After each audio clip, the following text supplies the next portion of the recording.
Assalamualaikum warahmatullahi wabarakatuh. Apa kabar anak-anakku sekalian? Baiklah, pertemuan hari ini hari Rabu tanggal 24 Februari 2021, pertemuan ke-7. Kita buka bersama dengan membaca basmalah bersama-sama. Bismillahirrahmanirrahim. Dengan menyebut namamu ya Allah, yang maha pengasih lagi maha penyayang. Baiklah anak-anakku, semoga kita selalu mendapat lindungan dari Allah dan kita terhindar dari wabah COVID-19. Semoga kita selalu mendapat lindungan dari Allah.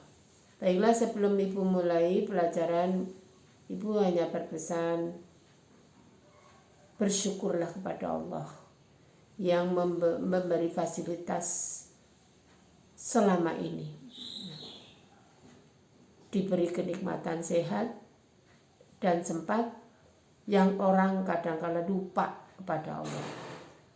Bersyukurlah kepada kedua orang tua yang telah mendidik membesarkan kita. Dan bersyukurlah kepada Bapak Ibu Guru yang senantiasa setia memberi nasihat kepada kita semua. Baiklah anak-anakku, ya, Ibu berpesan dan berucap terima kasih kepada anak-anakku yang telah memperhatikan pesan dari Ibu Bapak Guru, yaitu menyetorkan tugas sesuai dengan tugas dan tanggalnya langsung setor pada Ibu Guru. Semoga kalian menjadi anak-anak yang selalu didambakan oleh kedua orang tua, merupakan harapan bagi orang tua. Dan bagi anak yang belum pernah setor, Ibu mohon perhatikan, nasib kamu ada di tangan kamu sendiri, ya. Baiklah anak-anakku, pada hari ini Ibu akan melanjutkan bahwa Allah menciptakan ada kehidupan, ada kematian. Kullu nafsin dha'iqatul maut. Setiap yang bernyawa pasti akan mengalami kematian, yang kematian itu ya dimulai dari ajal tiba, ya. Baiklah anak-anakku semua, sebelum Ibu sampai ke sana, Ibu yaitu pelajaran tentang ajal pasti tiba. Ya. Kewajiban kita sebagai seorang muslim, apalagi sekarang mati tidak harus tua, muda pun banyak yang mati tidak harus sakit, yang tadinya sehat tiba-tiba mati juga banyak, ya. Ya, sebelum kita sampai bab tentang kematian, pasti kamu lihat sendiri, ya. Biasanya sakit, ya. Orang Islam punya kewajiban, ya, yaitu terhadap orang yang sakit, ya, atau teman-teman kita yang baru mendapat anugerah sakit, ya. Kenapa sakit itu anugerah? Karena kalau kita ikhlas diuji oleh Allah dengan sakit, Allah sedang mengasihani kita, yaitu dosa-dosanya dihapuskan, ya. Kita sebagai seorang muslim, diantaranya ada hak muslim satu dengan yang lain, yaitu kalau yang kita hak muslim terhadap muslim yang lain diantara kan, kalau dia sakit kita menjenguk, ya. Menjenguk orang sakit, ya, hukumnya adalah sunnah muakkad. Sunnah muakkad artinya sunnah yang diutamakan ya. Ya. Sesuai dengan hadis Nabi ya. Hak seorang muslim terhadap sesama muslim ada 5, yaitu menjawab salam, menjenguk orang sakit, mengantarkan jenazah, memenuhi undangan, dan mendoakan orang yang bersin ya. Jadi hak muslim kepada muslim yang lain ada 5 ya. 1 ya, menjawab salam. Ya, menjawab salam. Jadi kalau ada orang muslim memberi salam kepada kita, kita berkewajiban menjawabnya ya. Terus memberi salam itu sunnah muakkad ya. Menjenguk orang sakit, mengantarkan jenazah, memenuhi undangan, dan mendoakan bila bersin ya. Adab menjenguk orang sakit, orang Islam punya etika ya. Punya etika. Maka kalau menjadi orang muslim yang baik, pasti akhlaknya baik ya. Kita punya adab diantaranya.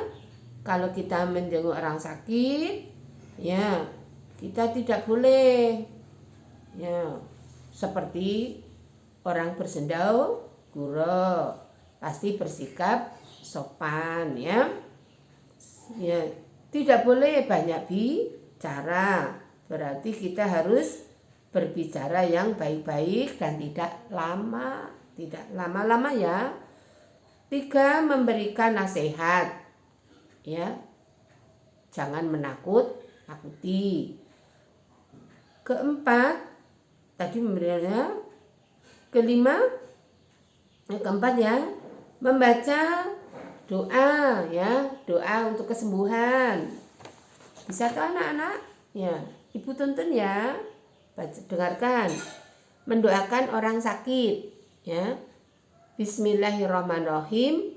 Allahumma rabban nasi adhibil ba'sa isfi anta syafi la shifa'a illa shifa'uka shifa'al la yughadiru sakoman ya, yang artinya Allahumma rabban nasi, ya Allah yang menguasai seluruh manusia, adhibil ba'sa, sembuhkanlah, iswi anta syafi ya, karena engkau tahu satu-satunya penyembuh, la shifa'a illa shifa'uka, tidak ada kesembuhan melainkan dengan kesembuhan engkau, shifa'al la yughadiru sakoman, kesembuhan yang tidak akan meninggalkan penyakit sama sekali ya. Jadi muslim kalau menjenguk orang sakit ya, punya etika. Kalau bisa ya bahasa doa seperti tadi. Kalau belum hafal ya doa, ya Allah moga-moga cepat mari ya. Terus hikmah menjenguk orang sakit ya, ada hikmahnya ya. Itu menggugah kesadaran ya, menggugah kesadaran untuk berkasih sayang. 2, mengingatkan bahwa kesehatan itu sangat penting dan mahal ya. Ya. Maka kita perlu menjaga, memperoleh informasi tentang jenis-jenis penyakit, memberikan dorongan moral kepada penderita atau yang sakit, menumbuhkan kesadaran bahwa selagi sehat berbuatlah semaksimal mungkin ya. Nah, selanjutnya mempertebal keimanan dan ketakwaan ya. Jadi kalau kita menjenguk orang sakit juga ada hikmahnya ya. Ya, kita sampai kepada ya tadi ajal pasti tiba ya. Ajal pasti tiba. Kalau kita sudah tadi ya, sekarang pengurusan jenazah ya. Pengurusan jenazah. Kewajiban terhadap jenazah ya. Ya tadi kewajiban muslim terhadap muslim yang lain ada 5 ya. 1 tadi menjawab salam, menjenguk orang sakit, mengantar jenazah. Sebelum jenazah diantar, kita berkewajiban setiap makhluk ya di dunia ini pada saatnya pasti akan mengalami kematian. Begitu pula halnya manusia. Bila ajal sudah tiba maka tak dapat ditunda lagi. Firman Allah dalam surat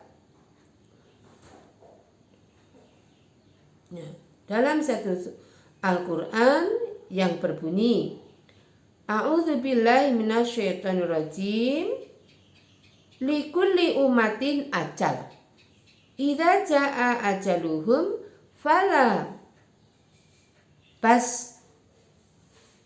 yastakhiruna sangah wala yastaqdimun ya. Setiap umat manusia ajal apabila telah datang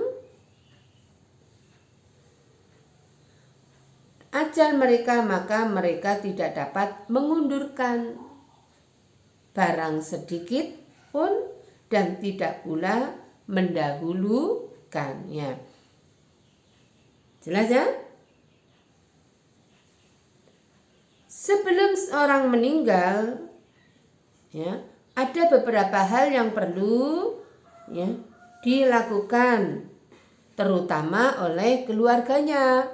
Bahkan sekalipun telah selesai dimakamkan, kewajiban tersebut antara lain ya sebelum orangnya bila si penderita sudah tampak sangat berat dan diduga mendekati ajal, hendaklah dihadapkan ke arah kiblat. Jadi kepalanya di sebelah timur ya untuk menghadap ke kiblat. Ya. Kepala di utara dan kaki di sebelah selatan dengan posisi tadi ya kan menghadap kiblat ya. Atau kepalanya di timur, kaki di barat, atau tadi ya kepalanya di utara, kaki di selatan menghadap kiblat. 2. Salah seorang anggota keluarga hendaklah membimbing untuk mengucapkan kalimat tauhid ya. Jadi kalau orang akan ada keluarga yang kelihatannya sudah sayang, penyakitnya sudah payah, kita jangan sampai ditinggalkan sendiri ya. Karena godaan terhebat seorang muslim adalah ketika sakaratul maut. Setan akan selalu menguntit, mengikuti kapan saja, di mana ya saja, selalu membisikkan apalagi di akhir hayat. Supaya menjadi teman setan ya selalu dibiciki supaya tidak mau mengucap kata-kata Allah atau kalimat Allah. Jadi orang kalau sudah payah, keluarganya harus selalu membimbing ya atau menunggui. Tadi bimbingan terakhir adalah kalimat thayyibah, yaitu la ilaha illallah. Barang siapa yang mengucapkan la ilaha illallah di akhir hayatnya, masuk surga yang ya melakukan kewajiban-kewajiban ya sebagai seorang muslim ya. Orang akan bisa mengucapkan kalimat thayyibah juga tergantung latihan ya, latihan.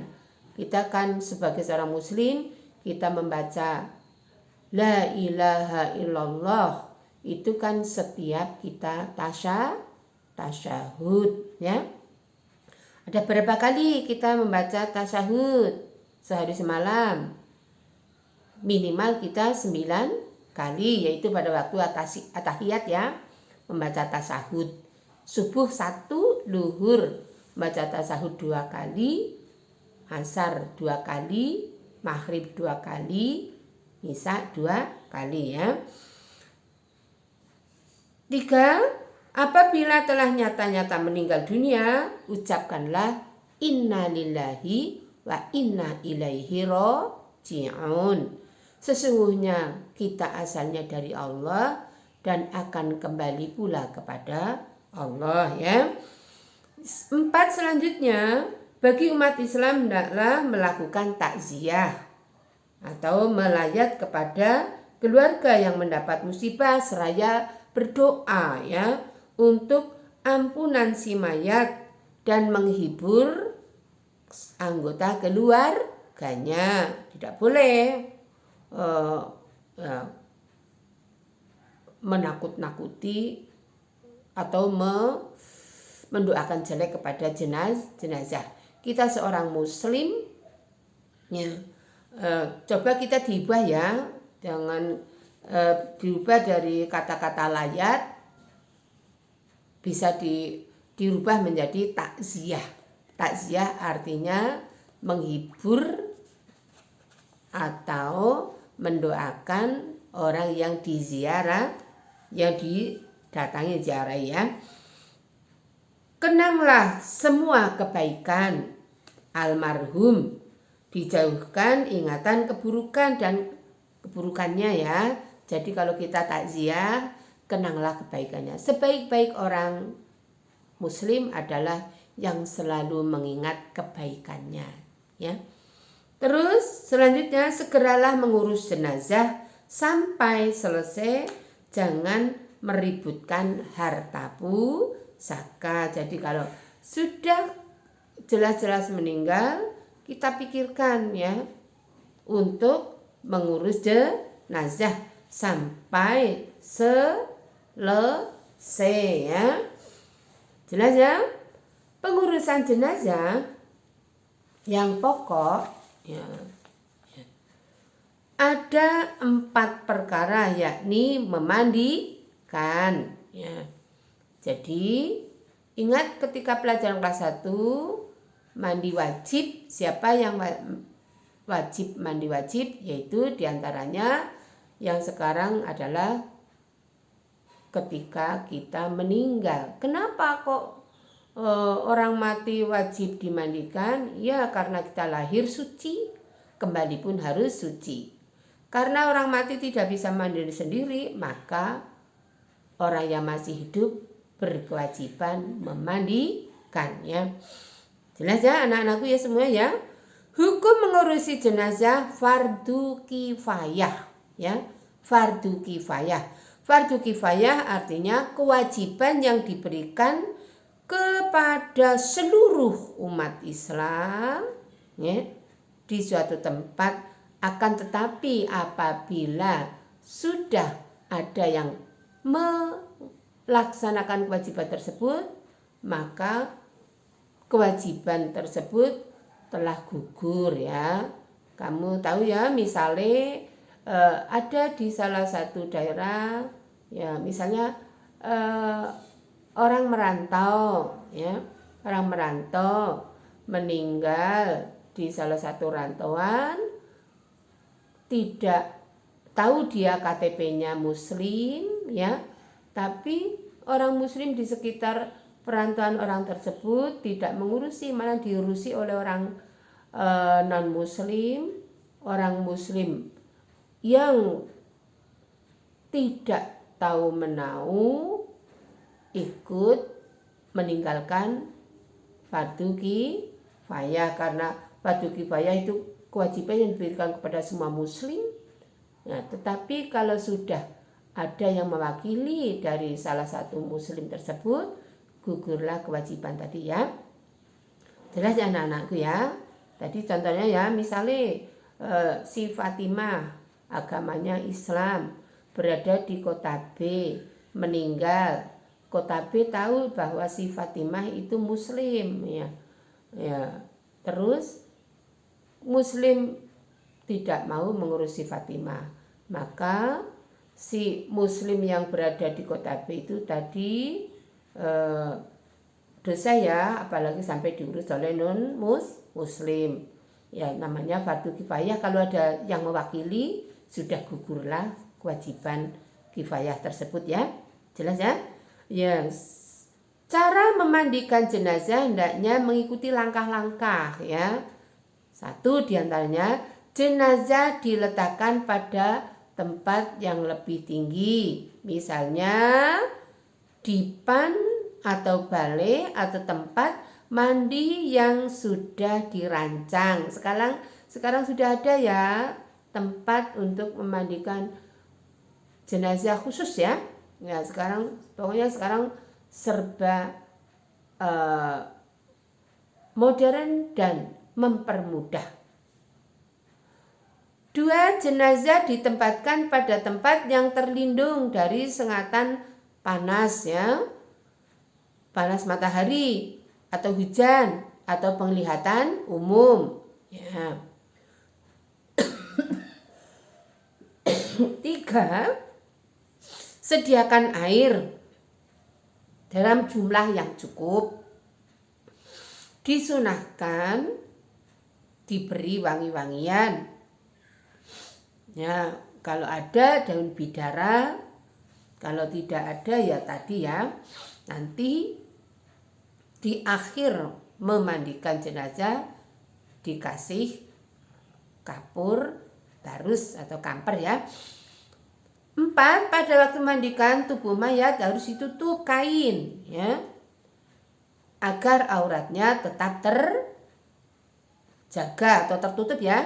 5. Gunakan sarung tangan atau handscoon ya untuk membersihkan bagian tubuh tertentu yang dalam sambil menekan perutnya. Jadi kalau memandikan jenazah juga ya, ditekan perutnya supaya kotoran keluar ya.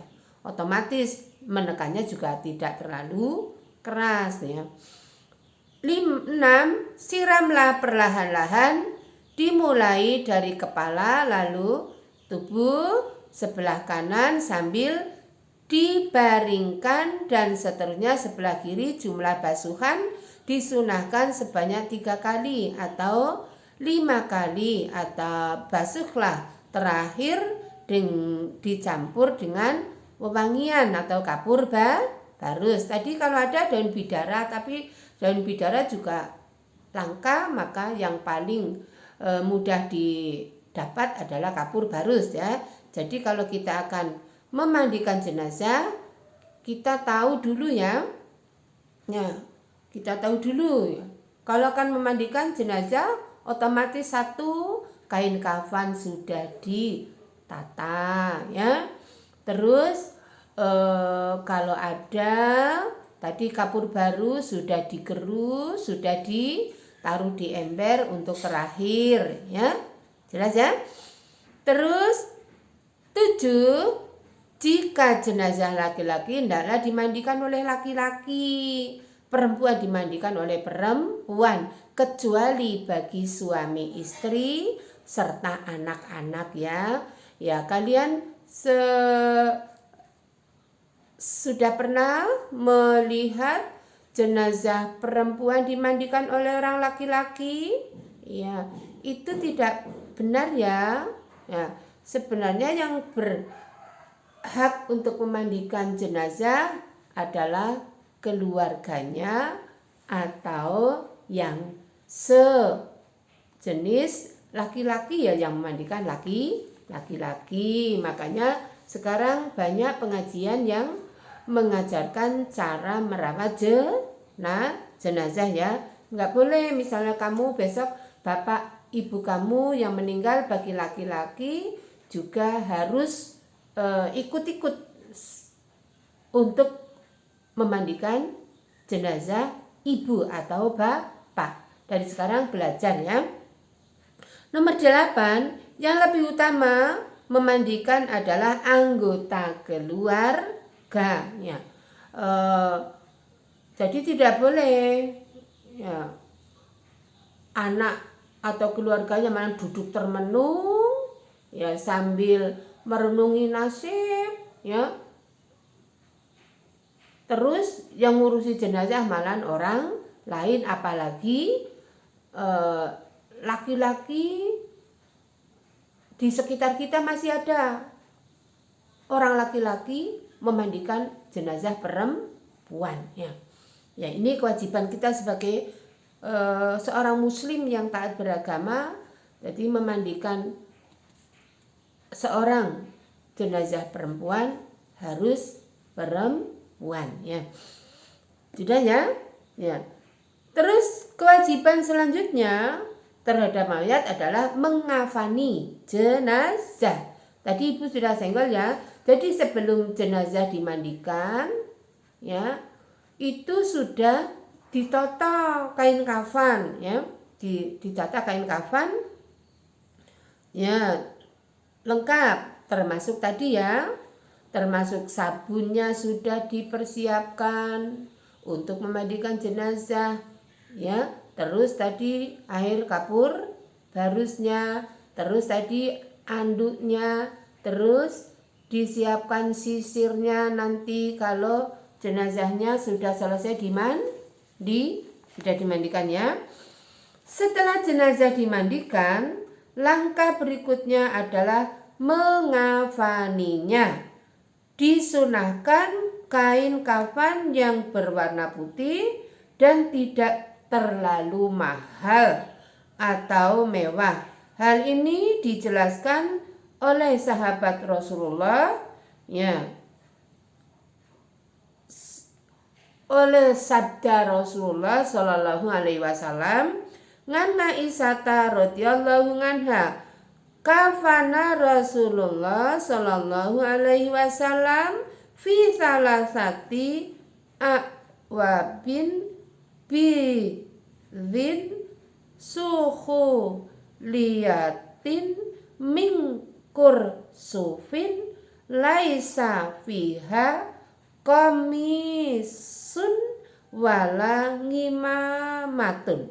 Nah, dari Aisyah radhiyallahu anha, Rasulullah sallallahu alaihi wasallam dikafani dengan 3 lapis kain putih bersih yang terbuat dari kapas, tanpa baju, tanpa sorban di dalamnya. Jadi makanya ingat ya, kita kalau mati muslim tidak ada perhiasan, sampai apapun tidak boleh dibawa kecuali kain kafan ya.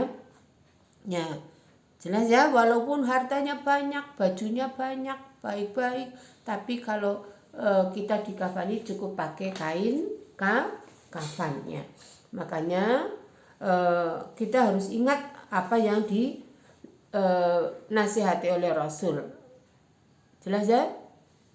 Apa yang dibawa mati ya, hanya kain kafan dan amal kebaikan. Ingat pelajaran pas 1 ya. Terus pada hadis lain juga dijelaskan ya, ngan Ali ibni Abi Thalib radhiyallahu anhu qala Rasulullah sallallahu alaihi wasallam, la ta'alau fil kafani fa innahu yaslubu sari'an. Dari Ali bin Abi Thalib radhiyallahu anhu berkata, Rasulullah sallallahu alaihi wasallam bersabda, janganlah kamu berlebih-lebihan memilih kain yang mahal untuk kain kafan. Sesungguhnya kafan itu hanya hancur dengan segera. Setelah kita dikubur, kafan itu juga akan hancur ya. Untuk jenazah wanita ya, dijelaskan dalam hadis berikut ini. Ngan Laila binti Qanifin qalat kuntu fiman ghassala umma kulsumin binti Rasulullah sallallahu alaihi wasallam nginda waqatiha wa kana awalu ma'atona Rasulullah sallallahu alaihi wasallam alhiqa usummadir asummal khimara summal milhaqat tu udrijat fi saubil akhir qala Rasulullah sallallahu alaihi wasallam ngindal babi mangahu kafatuha yukawiluha sauban ya. Dari Laila binti Qonif ia berkata, saya salah seorang dari yang turut memandikan Ummi Kulsum binti Rasulullah sallallahu alaihi wasallam ketika wafatnya Ummu Kulsum putri Nabi ya, yang mula-mula diberikan Rasulullah kepada kami ialah kain basahan ya, kain basahan cara saiki ya popok ya, kemudian baju ya bagi perempuan ya, basahan baju, kemudian tutup kepala jilbab ya, lalu kerudung, dan sesudah itu masukkan ke dalam kain yang lain yang menutupi sekalian badan ya. Jelas ya. Lapisan kain kafan sekurang-kurangnya selapis kain yang dapat menutupi seluruh tubuh ya. Jadi kalau kain kafan, namun yang lebih afdol ialah 3 lapis bagi jenazah laki-laki dan 5 lapis bagi jenazah perempuan ya. Adapun cara memakainya untuk jenazah laki-laki, hamparkan sehelai ya, sehelai dan berilah harum-haruman, lalu letakkan di atasnya, kedua tangan mayat diletakkan di atas dada seperti orang sholat ya. Untuk jenazah perempuan disediakan kain basahan, baju, tutup kepala ya, kerudung, kemudian letakkan di atas kain sudah diberi parfum atau harum-harumannya, lalu dilipatkan dan dibungkus pada tubuh jenazah juga ya. Juga termasuk mau ya tangannya disedekapke ya. Khusus untuk jenazah yang meninggal ketika ihram ya dikafani pakai kain ihram ya. Ketika kain ihram ya ketika haji atau umrah ya. Jelas ya anak-anakku semua? Ya. Ini tahap pertama dari mengafani jenazah ya. Kiranya cukup sekian dulu. Mari kita tutup bersama bacaan hamdalah. Alhamdulillahirabbil alamin. Assalamualaikum warahmatullahi wabarakatuh.